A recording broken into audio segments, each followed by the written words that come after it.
느헤미야 강해 이어갑니다. 우리가 결혼식 때 서로를 향하여서 우리가 신성한 그런 서약을 하게 되지요.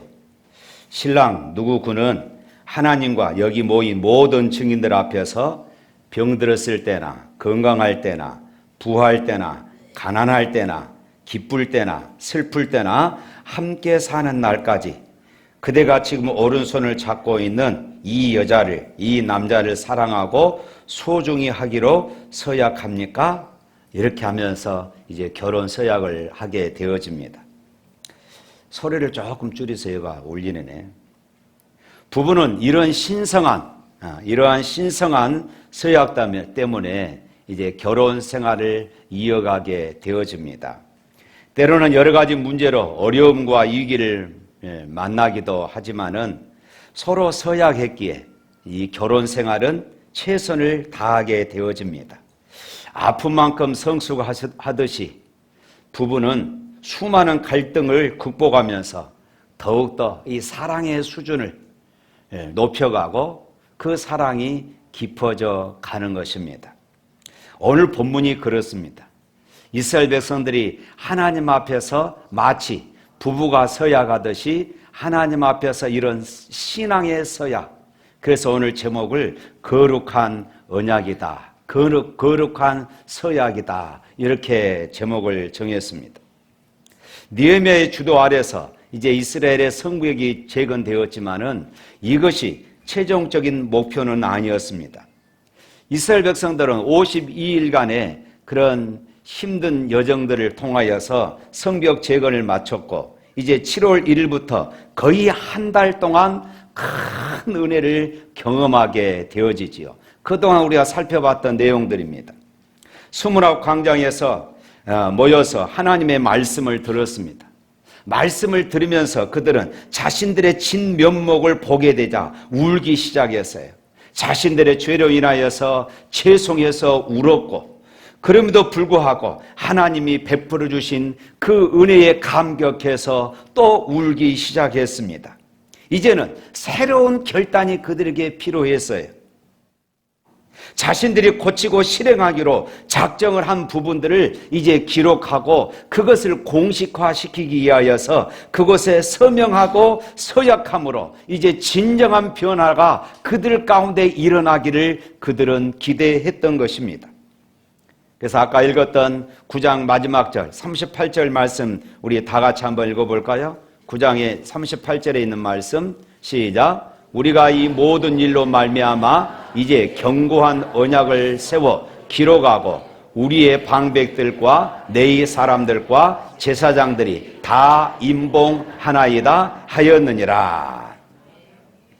여기 보면은 이제 견고한 언약을 언약을 세우고 백성의 대표자들이 임봉했다 이렇게 말하는데 이 임봉했다 이 말은 이제 서명했다 또 도장을 찍었다 하는 이런 의미가 되겠습니다. 그리고 10장에서 여기 도장을 찍어서 서약한 사람들의 명단이 1절부터 쭉 기록되고 있습니다. 이 서약한 이름들은 하나님 앞에서 회개하고 그리고 언약한 신앙의 용사들이었습니다. 아마 이들은 자기들의 이름이 성경에 기록될 것이다 생각지도 않았는데 그들의 이름이 기록되어서 오늘날까지 우리들에게 전해지고 있는 모습입니다. 느헤미야 10장 1절부터 27절 말씀에 이제 총 84명의 이름들이 등장합니다. 도장을 찍고 서약한 사람들이지요. 여기에 첫 번째 이름이 바로 느헤미야였습니다. 그리고 지도자들이 앞장서서 서약하고 도장을 찍습니다. 1절부터 8절에서는 제사장들의 이름이 나오고 9절부터 13절에서는 이제 레위인들의 이름이 나옵니다. 그리고 14절부터 27절 말씀에서는 백성의 두령들, 백성의 그런 대표자들이 이제 등장하게 되어집니다. 회개하고 결단한 이 대표자들이 여기에 이름이 기록되고 있습니다. 그렇습니다. 회개는 단순히 내가 슬퍼하고 내 감정의 어떤 변화, 내 감정적인 느낌만이 아닙니다. 회개는 과거로부터 내가 죄악으로부터 돌아서는 것, 바로 이것이 회개인 것입니다. 회개는 구체적인 결단이고, 회개는 구체적인 행동이고, 회개는 구체적인 실천인 것입니다. 10장 본문은 바로 이런 결단에 온 백성들이 서로 임봉하는 사건인 것입니다. 여기에 임봉했다는 것은 도장을 찍어 묶어 두었다는 것이죠. 그리고 이것을 강조하기 위해서 10장 29절 말씀에 보면은 이렇게 말하고 있어요. 29절 말씀 한번 읽어봅니다. 다 그들의 형제의 기족을 따라 저주로 맹세하기를, 우리가 하나님의 종 모세를 통하여 주신 하나님의 율법을 따라 우리 주 여호와의 모든 계명과 규례와 율례를 지켜 행하여, 여기 말씀 보면은 저주로 맹세하기를 이렇게 말씀하고 있어요. 저주로 맹세했다. 이것은 이스라엘 백성들이 맹세를 통하여서 그들의 마음을 서약했을 뿐만 아니라 이제 저주하는 것을 통하여서 그들의 했던 말을 다시 한번 강조하는 것입니다. 다시 한번 강조하는 것이에요. 다시 말해서 내가 언약을 지키지 않을 경우 당사자 자기 자신에게 저주가 내려져도 내가 달게 받겠습니다 하는 이런 서약인 것입니다. 사실 구약 이스라엘 백성들은 하나님과 언약을 맺을 때는, 하나님 앞에 이 약속을 맺을 때는 양이나 소를 잡았습니다. 그래서 이 짐승을 두 갈래로 갈라놓습니다. 그리고 약속한 사람들이 그 사이로 지나가요. 이 말의 의미는 누구든지 이 약속을 어기는 사람은 이 짐승이 쪼개지는 것처럼 죽어 마땅하다. 그만큼 이 언약은, 구약시대 이스라엘 백성들의 이 약속은 자신의 생명을 거는 약속이었습니다. 하나님 앞에서 역시 마찬가지였습니다. 그러니까 여기에 도장을 찍고 서명을 했다는 것은 자신의 생명을 걸었다 하는 이런 의미가 되는 것입니다. 한때 청소년들과 청년들 사이에서 순결서약이 유행한 적이 있었습니다. 이 순결서약은 결혼할 때까지 성관계를 갖지 않겠습니다 하는 것을 글이나 말로써 약속하는 것입니다. 원래 이 순결서약은 1990년대에 미국의 남침례교 협의회에서 진정한 사랑은 기다린 것이다 하는 이런 프로그램에서 이제 시작이 되었습니다. 이 프로그램의 취지는 청소년들과 청년들 사이에서 이 성경적인 가치관을 따르려는 긍정적인 분위기를 형성하여서 결혼 전에는 성관계를 갖지 않도록 격려하는 것이었습니다. 우리나라에서는 1994년 일부 교회를 중심으로 시작되었던 이 청소년 순결 지키기 서약 운동이 이제는 범국민 캠페인으로 자리 잡기도 했습니다. 그래서 95년부터 한기총과 그리고 한국 10대 선교회가 적극적으로 나서면서 이제 이 운동은 중고등학교뿐만 아니라 대학교, 군대, 그리고 경찰, 청년 단체 등에도 급속하게 확산되기 시작했습니다. 당시 한기총에 따르면은 이 운동에 참여하고 서약한 사람이 그 한 해에만 수천 명, 수만 명, 수십만 명이 넘어서기도 했다는 기록이 있습니다. 또 온누리교회 경배와 찬양 모임에서는 하루에 무려 5만 명이나 되는 그런 사람들이 한 번 집회에 참여해서 서약하는 이런 일들도 있었습니다. 이런 운동들이 계속해서 우리나라 안에서 끊어지지 아니하고 일어났으면 좋겠다 하는 이런 생각을 해봅니다. 오늘 본문 10장 앞부분에 보면은 이처럼 하나님 앞에 자신의 생명을 걸고 서약한 사람들의 이름이 나오고, 뒷부분에 이제 방금 읽었던 29절 이하의 말씀 보면은 그들의 서약한 내용이 무엇인가 하는 것을 구체적으로 기록하고 있습니다. 세 가지인데 그 첫 번째, 느헤미야와 이스라엘 백성들이 서약한 첫 번째는 28절부터 30절에 나오는 그런 말씀입니다. 그 말씀은 한마디로 말하면 이것입니다. 이방인들과 혼인하지 않고 거룩한 가정, 신앙 공동체를 지키겠습니다 하는 이런 결단이었습니다.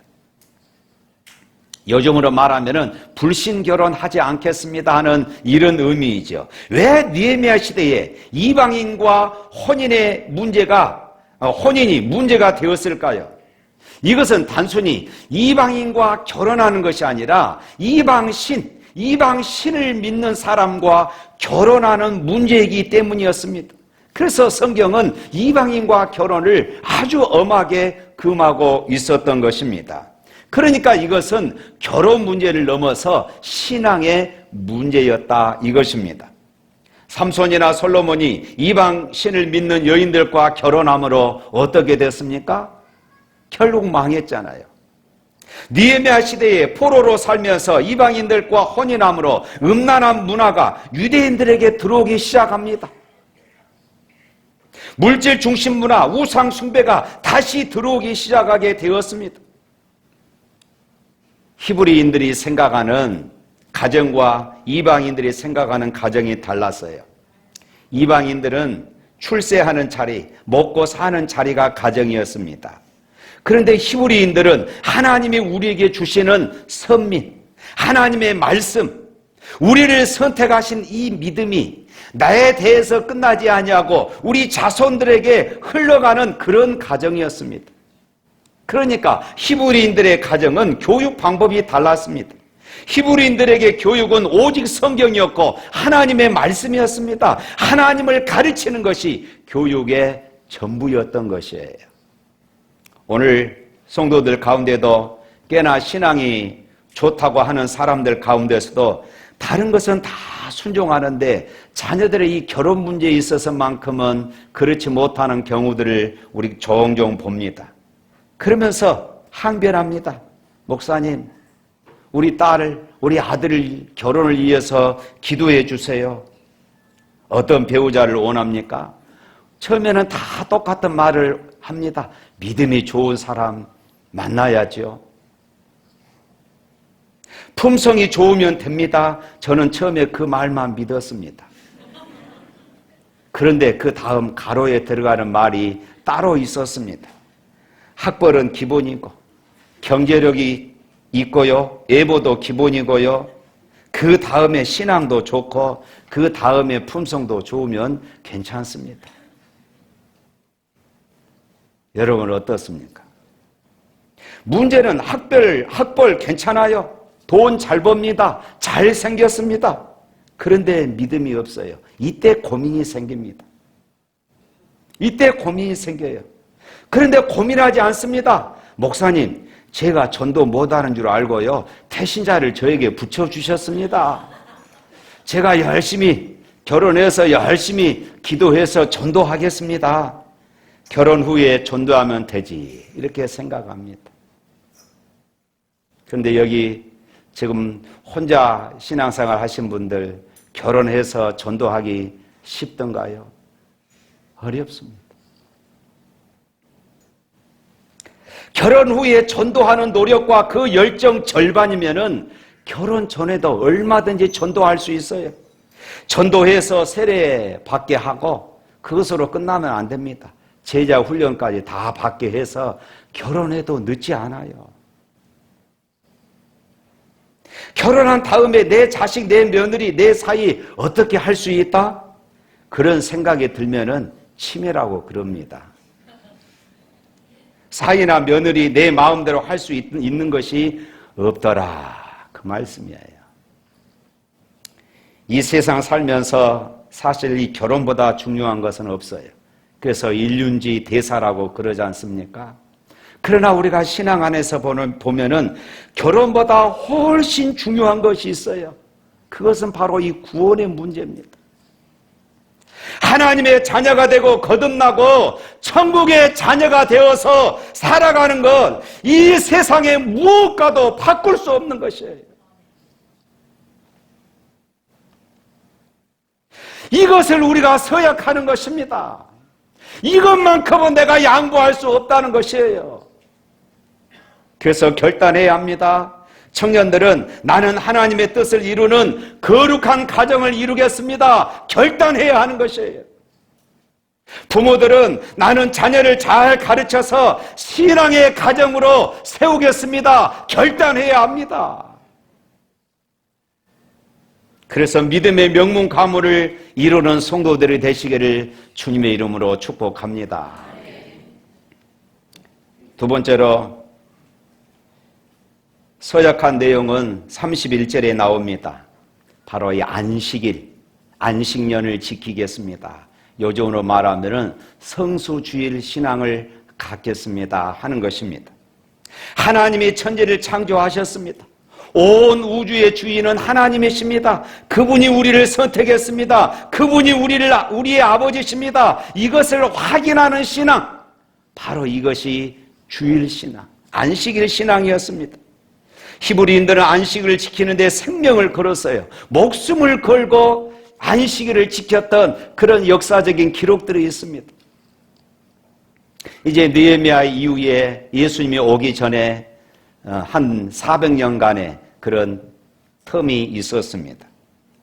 그 중에 기원전 164년경에 수리아의 안티오쿠스 에피파네스 왕이 이제 안식일에 이스라엘 백성들은 안식일에 싸움을 하지 않는다더라 하는 이런 이야기를 듣고 안식일에 군대를 일으켜서 쳐들어왔습니다. 그래서 그 자리에서 이스라엘의 수천 명의 군사들이 죽었습니다. 안식일에 싸울 수 없다는 것 때문에, 우리는 싸우지 않는다는 것 때문에 수없이 많은 사람들이 죽었어요. 그리고 예루살렘이 점령되고 예루살렘 성전이 해파됩니다. 그리고 예루살렘 성전 안에다가 제우스 신상을 세우고 이스라엘 백성들이 싫어하는 돼지 피를 뿌려서 하나님을 욕되게 하고 이스라엘에게 치욕을 주었습니다. 그런데 이 전쟁에서 어떻게 되었을까요? 유다 마카비가 군대를 일으켜서 성전을 탈환하고 결국은 이스라엘이 이 전쟁에서 승리하게 되어집니다. 그리고 더러워진, 돼지피로 더러워진 성전을 청소하여 봉헌한 것을 기념하기 위해서 그들이 기념절을 만드는데 그것이 바로 이 수전절입니다. 그들은 이 수전절을 지키면서 이렇게 외칩니다. 우리가 안식일을 지켰더니 하나님이 우리를 지키신다. 우리가 하나님의 말씀을 지켰더니 하나님이 우리를 지키신다. 할렐루야. 수없이 많은 사람들이 죽었어요. 그런데도 불구하고 그들은 이 신앙을 놓치지 않았던 것이에요. 여기에 서약하라는 것입니다. 하나님 앞에 설 때까지 내가 주일 예배를 지킨다. 그러면 하나님이 우리 가정을 지키신다. 믿고 서약하라는 것입니다. 우리가 안식일을 지키면 하나님이 우리를 지키신다. 이것이 그들의 믿음이었던 것입니다. 안식일의 뜻은 멈춘다, 중지한다, 때로는 쉰다 하는 이런 의미가 되겠지요. 그런데 단순히 6일 동안 열심히 일하고 제7일에 쉰다, 논다 하는 이런 개념이 아닙니다. 6일 동안 열심히 살아가다가 하나님께 나와서 예배하며 하나님을 만나고 하나님께서 베푸시는 하늘의 은혜를 경험하며 살라는 것이었습니다. 뿐만 아니라 세상 살아가다가 상처를 받습니다. 때로는 갈등을 느낍니다. 그것을 멈추라는 것입니다. 하나님, 힘들어요. 그래도 견뎌내야지. 예수님의 보혈의 피로 말씀으로 위로받고 치료받는 그런 날인 것입니다. 모든 일이 꼬였습니다. 그것을 멈추는 것입니다. 풀려고 노력하는 것을 멈추라는 것입니다. 교회에 오는 것입니다. 하나님께서 풀어주시는 것입니다. 내 노력을 내려놓고 하나님의 은혜를 구하는 것입니다. 바로 그것이 주일 예배인 것입니다. 주일은 쉼의 날입니다. 먹고 잠자는 날이 아닙니다. 하나님의 말씀을 먹어야 쉼이 오고 쉼을 얻습니다. 하나님을 만나야 합니다. 말씀을 통하여서 말씀을 들을 때, 예배를 드리는 중에, 찬송을 부르는 중에, 기도하는 중에 성령께서 나를 만지심을 우리가 체험해야 합니다. 은혜 받아야 됩니다. 그래야만 우리가 세상을 이길 수 있는 힘이 생기는 것이에요. 이것이 바로 주일 예배인 것입니다. 예배를 영어로 worship이라고 그럽니다. 여기에서 was, 이 말은 가치에서 나왔습니다. 예배는 성도에게 최고의 가치인 것입니다. 그래서 이 주일 예배는 하나님, 이 세상에 소중한 것이 많지만은 하나님이 내 인생에 있어서 최고이십니다. 할렐루야. 하나님 말씀이 내 인생의 지침입니다. 할렐루야. 이 교회가 가장 소중한 공동체입니다. 이 하나님 나라의 가치, 이게 바로 나의 가치입니다 라고 고백하는 것이 바로 주일 예배인 것이에요. 하나님, 나는 예배하며 살겠습니다. 하나님, 나는 하나님의 은혜로 살겠습니다. 이 고백하는 것이 주일 예배인 것입니다. 성소 주일을 하시고 예배에 성공하여 언제나 승리하는 삶이 되시기를 주님의 이름으로 축복합니다. 세 번째로 세운 언약은 32절부터 39절까지 나오는 말씀입니다. 한마디로 말하면 성전을 소홀히 여기지 않겠습니다, 이 말씀이에요. 하나님의 교회를 내가 소중하게 여기겠습니다. 하나님의 교회 공동체를 내가 소중하게 여기겠습니다. 하나님의 전을 잘 지키겠습니다. 항상 생동감이 넘치도록 지키겠습니다. 그러기 위해서 우리가 하나님께 드려야 될 봉헌에 인색하지 않겠습니다. 이것입니다. 32절에 보면은 내가 하나님의 전을 위하여, 33절에 보면은 하나님의 전의 모든 일을 위하여, 35절 말씀 보면은 여호와의 전에 드리기로, 또 39절 말씀에 보면은 우리가 우리 하나님의 전을 버려두지 아니하리라. 주님의 몸된 교회를 내가 약하게 만들지 않겠습니다. 소홀하게 섬기지 않겠습니다. 이 세상에서 조롱거리가 되지 않도록 내가 버려두지 않겠습니다. 우리가 몸과 마음과 물질과 은사를 들여서 항상 교회와, 그리고 교회가 부흥의 불꽃이 타오르도록 내가 헌신하겠습니다. 최선을 다하겠습니다. 바로 이 결단인 것이에요. 이들이 왜 하나님의 전을 이렇게 생각하고 있었을까요? 그것은 이들에게 있어서 성전은 그들의 삶의 중심이었기 때문입니다. 과거 하나님을 잃어버린 때가 있었습니다. 과거 예루살렘 성전을 잃어버린 때가 있었습니다. 예배를 잊어버리고 결국은 포로가 되어서 바벨론에서 비참한 삶을 경험하고 나서 그들은 성전 중심의 삶이, 예배 중심의 삶이 얼마나 소중한가, 하나님의 은혜로 사는 것이 얼마나 소중한가를 그들은 뼈저리게 느낀 것이에요. 그래서 이들은 그동안 잃어버렸던 이런 예배, 잃어버렸던 하나님의 중심의 삶을 이제는 다시 놓치지 않겠습니다 하는 이런 결단인 것입니다. 그래서 오늘 본문에서 우리 하나님의 전이라는 말을 9번이나 반복합니다. 하나님의 교회, 하나님의 교회, 하나님의 교회, 계속해서 반복한 것입니다. 사랑하는 성도 여러분, 오늘 우리는 하나님께서 축복하시는 최고의 전당인 교회를 위해 어떤 자세로 살아가고 계십니까? 교회 생활 잘하고 망한 사람은 없어요. 교회를 사랑하고 교회 중심으로 헌신하며 사는 만큼 자손 대대로 축복의 주심을 믿으시기를 축원합니다. 예수님께서 십자가의 보혈로 세우신 교회이기에 우리가 이 교회를 사랑하는 만큼 십자가의 은혜로 축복하십니다. 할렐루야. 교회는 모든 것으로 충만한 은혜의 보좌이고 인생의 모든 축복은 교회로부터 흘러나옴을 믿으시기를 바랍니다. 종교개혁자 칼빈은 교회를 마치 엄마의 품과 같다, 이렇게 고백했어요. 엄마의 품과 같다. 교회를 통하여서 하나님을 만납니다. 교회를 통하여서 영혼의 젖을 먹습니다. 교회를 통하여서 쉼과 행복을 얻고, 교회를 통하여서 그리고 치유와 회복을 얻습니다. 할렐루야. 그래서 교회는 엄마의 품과 같다 하는 것입니다.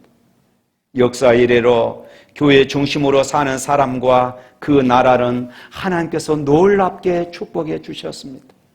서구 유럽이 받은 축복입니다. 우리 대한민국이 받은 은총입니다. 일제강점기와 공산 치하에서 교회 중심으로 살았기에 오늘의 대한민국으로 축복을 받게 된 줄로 믿습니다. 사랑하는 성도 여러분, 오늘 본문에서 느헤미야와 백성들이 회개하다가 하나님의 음성을 듣고 하나님 앞에 다 함께 결단하고 서약한 내용들은 어찌 보면은 너무나도 단순한 것입니다. 이방인과 결혼하지 않겠습니다. 안식일을 지키겠습니다.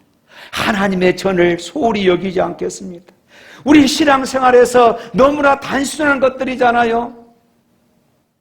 우리가 하나님으로부터 복의 근원, 가문으로 믿음을 받았으면 내 대에서 믿음이 끊기지 않게 하겠습니다.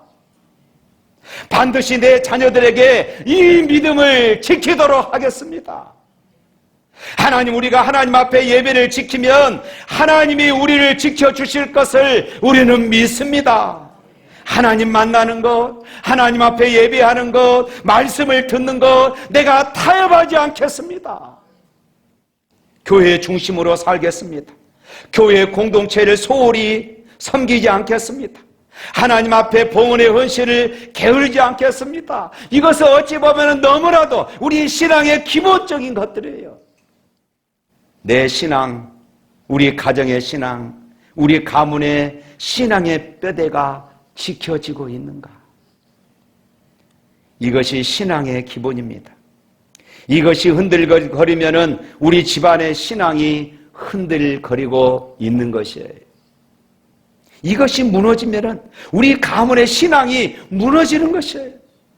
내가 아무리 하나님 말씀을 굳건히 붙잡고 하나님 말씀 안에서 믿음으로 살았다 할지라도 내 자녀들에게 그 믿음을 이어주지 못한다면 우리 신앙은 실패한 것입니다. 나는 교회 중진인데 내 자식들이 주일 예배도 신통치 않다면 무너진 것이에요. 여러분, 결단해야 하는 것입니다. 오늘 본문은 우리에게 지금 말씀하고 있어요. 결단하고 서약하고 살자. 거룩한 서약에 동참하자. 이것을 지키겠다고 오늘 결단해라. 네가 결단하면은 내가 도와주리라. 할렐루야. 사랑하는 성도 여러분, 말씀 가운데 깊이 깨닫고 회개한 이스라엘 백성들은 가정과 일터 그리고 성경과 관련하여 자신들의 결단을 기록하고 이를 행하지 않으면은 하나님께서 저주하기를 원한다며 언약을 맺었던 것입니다. 우리의 삶에도 이런 거룩한 서약을 통하여서 하나님께서 기뻐하시고 복 주시는 그런 삶이 될 수 있기를 주님의 이름으로 축복합니다. 우리 찬양하겠습니다.